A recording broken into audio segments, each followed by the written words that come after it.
上仅有的一座藏经阁2年，竟从没见过一本书。可我每天却在念诵不同经文，甚至别人睡觉时，我也依旧在念诵。就在众人以为我这个皇子一心向佛时，我的皇妹却给我送来了好酒好肉。哥哥，你快趁热吃，是我自己做的，所以不会有毒。虾球笑了笑，开始喝酒吃肉。然而妹妹看着空荡荡的藏经阁，却忍不住小声抽泣。父皇把所有功法都搬走了，哥哥本就没有希望继承皇位，难道修行功法，做一个能够自保的逍遥王爷也不可以吗？娘还是为了保护父皇才死的。然而我只是揉了揉她的头发。这里的佛经我都快看完了，下次能帮我找一些新的过来吗？最好能把现在如来经借过来。妹妹眼中神色黯然。哥哥似乎真的喜欢诵经念佛，真的是逆来顺受，这就是自己兄妹俩人的命数吧。于是他轻声应了下来，但他绝对想不到，就在他走后不久，我的目光却突然明亮起来。穿越17年，我为什么2年前才触发天赋呢？若非如此，娘也不会死吧？还有自己也不会被囚禁在此吧？虾球脑海里浮出2年前金銮宝殿上的一幕。虾球，你身为我商朝皇子，竟敢与妖女私通，玷污我皇家颜面，该当何罪？虾球也懒得争辩，我愿在藏经阁禁足3年。可皇帝怎么也没想到，我竟因祸得福，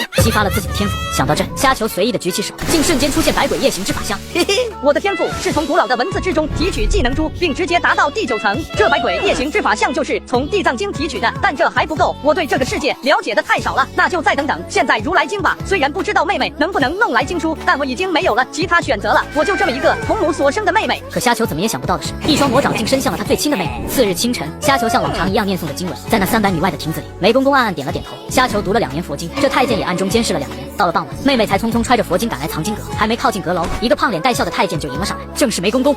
梅公公，这只是雷音寺的现在如来经，兄长让我接来一关。切，拿给咱家看看。妹妹无奈，只得把经书递了过去。梅公公从头翻到尾，又来回看了几遍，实在挑不出什么刺，只得把那经文递回，却说了句奇怪的话：九公主快些进去吧，这兄妹呀也是能见一天是一天了。妹妹不知这太监什么意思，也没想去问，便来到虾球身旁。哥哥，这是你要的现在如来经，雷音寺方丈同意借我3天，3天后哥哥一定要还我。虾球点点头，他也没问妹妹是怎么样的，估计过程也不容易，只是揉了揉她细软的头发。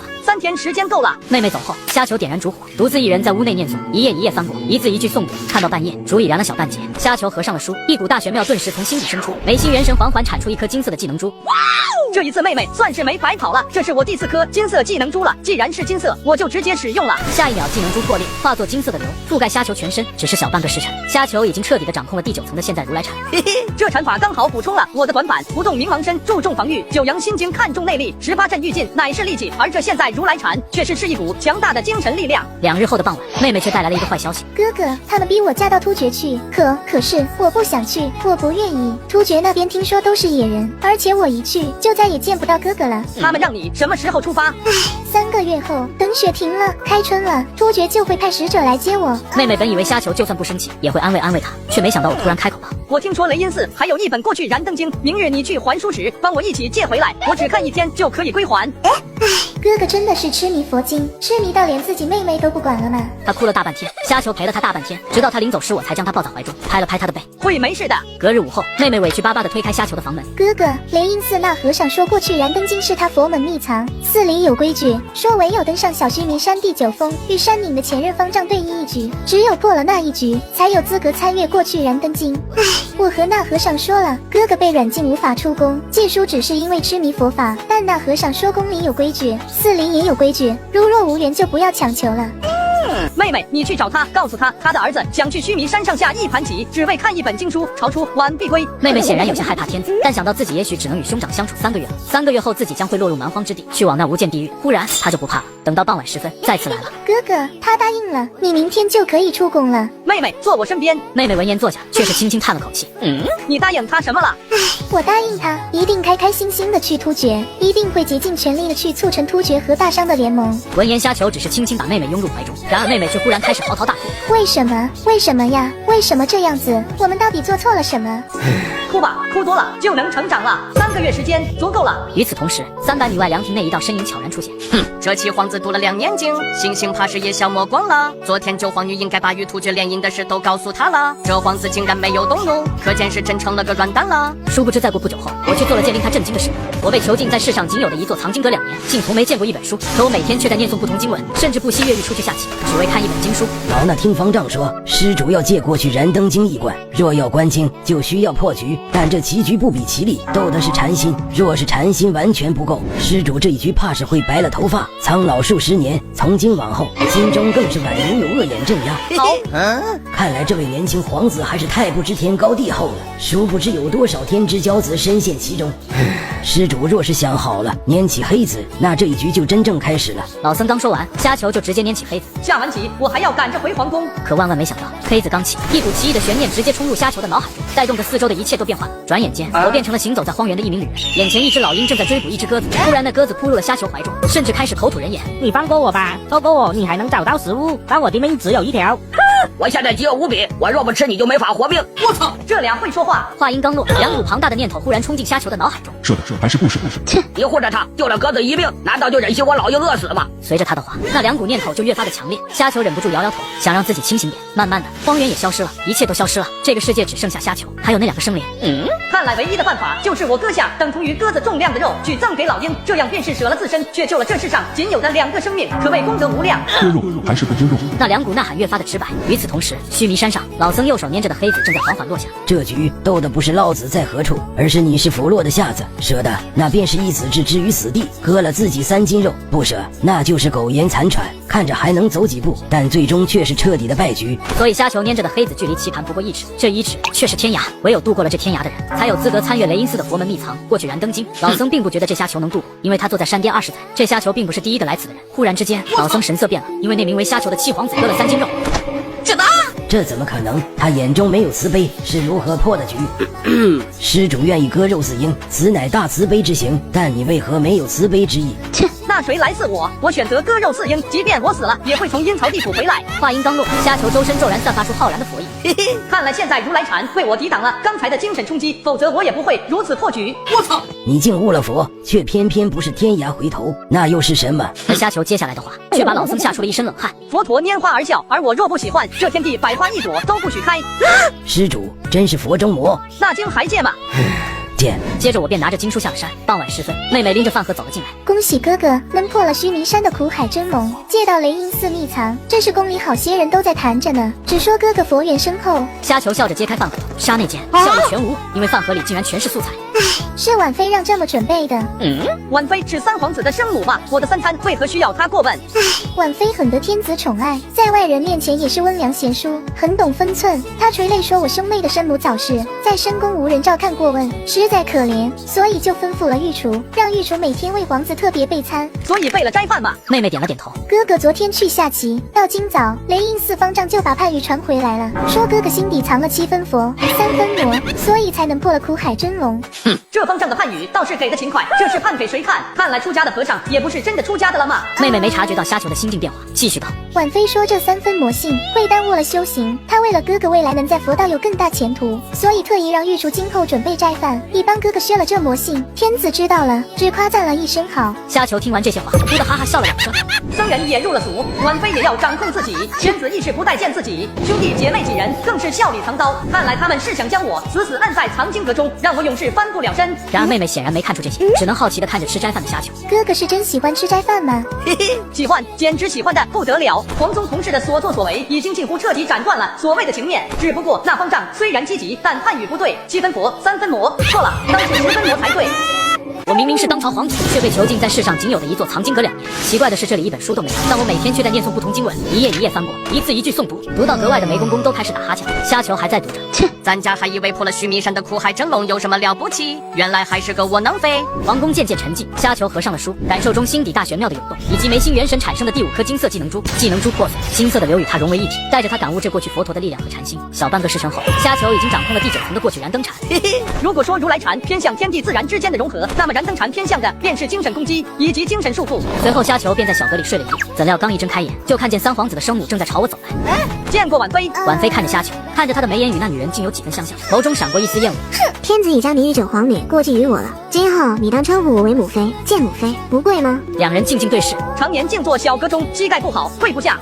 那你还能徒步走上须弥山？切，你既有佛缘，我可助你成佛，但佛已有母，而我就是你的母亲。但出乎他意料的是，我竟反驳了回去。那敢问婉妃娘娘，妹妹联姻突厥是谁提议的？切，你倒是有几分智慧，能看出端倪，但你既然有智慧看得出来，就没有智慧选择闭嘴吗？婉妃本以为虾球会发火，没想到我却只是平静地翻开佛镜，眼里已经没有了他。果真是有着3分魔性，看来吃斋还没把这魔性消掉。说罢，他一挥长袖就出了阁门。到了傍晚，送来的斋饭又淡了许多，调味香料一概不放，入口简直无味。然而虾球却平静地吃着。刚吃完，妹妹就来了。虾球感受到了她久违的开心。妹妹遇到什么好事了？哥哥，你怎么知道？都写在眼睛里了。是这样的，今天我去雷音寺祈福上香，在山中遇到一只小狐狸被捕兽夹夹住了腿，于是我帮他打开了捕兽夹，又为他上了药。我看到他能得救，能回归山林，不知怎么回事，就觉得很开心。妹妹觉得自己是笼中雀，能给小狐狸带来自由，她也有感同身受的喜悦。殊不知就是这样的善举，却给了我们意外的惊喜。随后的日子，斋饭越发的平淡，而虾球却并没有急躁。我已经等了2年多了，现在时机还未到，而能见到的佛经都已经被我提取了技能珠，除了诵读，再无其他意义。所以虾球要了一块沉香木，一把刻刀，试着将精神力融入雕刻的念珠内。成功了！这些念珠算是我额外的底牌了。就在我雕琢了20几粒念珠时，妹妹突然惊喜地跑来。今天我去为哥哥上香祈福，又遇到那只小狐狸了。他带我来到了一处山村，认识了一个非常漂亮的少女。我叫胡灵，常年隐士在深山，和许多狐狸为伴。放心，这些狐狸都已经开了仙灵智，只是不认字。可惜我也不认识几个，你可以教我们识字吗？我又害怕又好奇，但胡灵充满期待地看着我，我的心顿时软了，于是就叫他们了。胡灵姑娘可开心了，带着我去到村子里的一个洞窟，洞里居然有许多书架。这些书架上的书都是绝版了的书册，作为感谢，你可以借一本回去。我本来只是随意看看，但看了一眼就打消了离开的念头，因为那些可真是传说里的书籍，甚至连功法秘藏都有。我看了许久，竟然看到了一本书。哥哥，你猜是什么书？虾球没有回答，只是轻轻抚摸在自家妹子眉心，柔和的精神力量随着他的手指渗入了妹妹的皮肤里。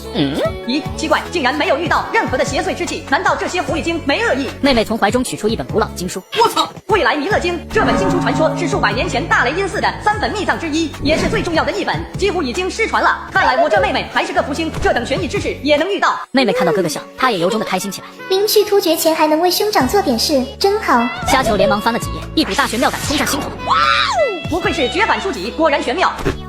妹妹，你遇上狐狸精了，那名为胡灵的姑娘应该也是妖精化形。我明明是当朝皇子，却被囚禁在世上仅有的一座藏经阁2年。奇怪的是，这里一本书都没有，可我每天却在念诵不同经文。怎料这天，自己的妹妹却被狐狸精缠上。妹妹带着这个有危险就集中精神，然后把这念珠点在眉心。还有，下次再遇到狐灵，你问问她到底想要什么。妹妹接过手链，心底也没当回事。就在2人还沉浸在喜悦中时，虾球苦苦等待的时机终于来了。当天深夜，一匹快马从西而来，结界即报，速开城门。门开了，同时也迎回了噩耗。次日，城中异常的喧闹，侍卫的调动很是频繁，搬移物品的声音也不绝于耳。此时，虾球缓缓走到藏经阁的庭院。昨晚我已经看完了《未来弥勒经》，一早就让妹妹送回山里去了。我的3颗金色技能珠融为一体，最终融合成了一颗红色的30佛禅。虽然我不知道红色技能珠代表了什么，但总归是不弱了。就在这时，雷公公手拿一卷圣经直接闯了进来。七皇子虾球接旨。虾球转过身，也不鞠躬，也不跪拜，平静地看着他。宣奉天承运皇帝诏曰：今贵方入侵我中原，特封七皇子虾球为天下兵马大元帅，镇守皇城，抵挡异族，亲自。雷公公念完，本想看到这位皇子狂喜的神色，但他什么都没看到。天子呢？天子自然不住围城。太子呢？没什么好顾忌的，反正天子已经带了重要的皇亲国戚离开了皇都。太子战死了。太子的10万精锐呢？看来是时候让这七皇子明白自己的处境就是个替死鬼了。全死了。我操！怎么死的？贵方请来了3000冰霜巨人，趁着血液偷袭，太子这才战死。九公主呢？咱家也不怕实话告诉你，大总管正在等九公主，只要她一回来就会被人被带着南下追上大部队，毕竟九公主可是赢了突厥的婚事。我的权印和虎符呢？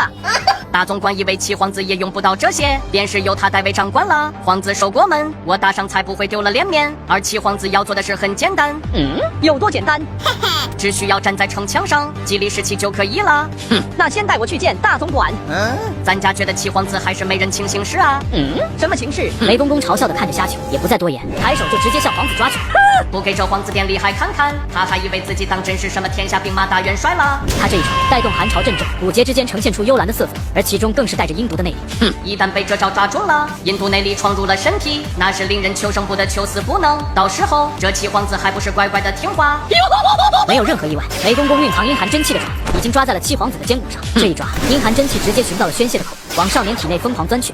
如果没有意外，下一秒这皇子就会惨叫出生。但梅公公没听到任何的惨叫声。咱家陪了你2年，还不知道你如此英气。怎料下一秒，梅公公的手掌突然炸开，一股撕心裂肺的剧痛传遍梅公公周身，使他本能的跪倒在了地面。再一抬头，只见面前那被他当作窝囊废的七皇子正俯瞰着他。先带我去见大总管。依然是平静如常的声音传来，但这声音在梅公公耳里却已完全不如常。是咱家瞎了眼，看了2年猛虎，还当时髦，这就带皇子去寻大总管。与此同时，大总管正带了300名侍卫在皇宫门前等着九公主。突然，他感受到身后传来的脚步声，一侧头就看到了正从风雪里踏步而来的皇子，又看了看旁边的梅公公。小妹子，你的右手是怎么回事？无人作答，只见虾球从怀里掏出圣旨，念这七皇子怕不是失心疯了吧？怎料虾球又把圣旨丢给梅公公，大声念出来。梅公公愣了一下，开始歇斯底里的念诵，蕴含内力的声音笼罩大半个皇宫，让所有人都能听清，自然也包括这位大总管。不服，全印还不交上来！大总管哪里不知道这虾球是藏中，但他却不屑地冷笑。这不符合权益，天子让老奴代为掌管，皇子镇守皇城就是了。怎料他话音刚落，虾球竟瞬间袭来，私藏虎符，抗旨不遵，当初。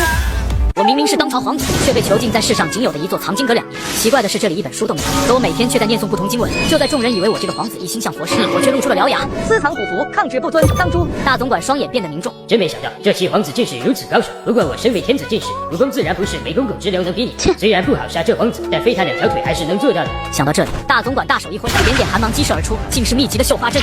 这是葵花宝典的器件使用之法，那些绣花针就连钢铁都能穿过。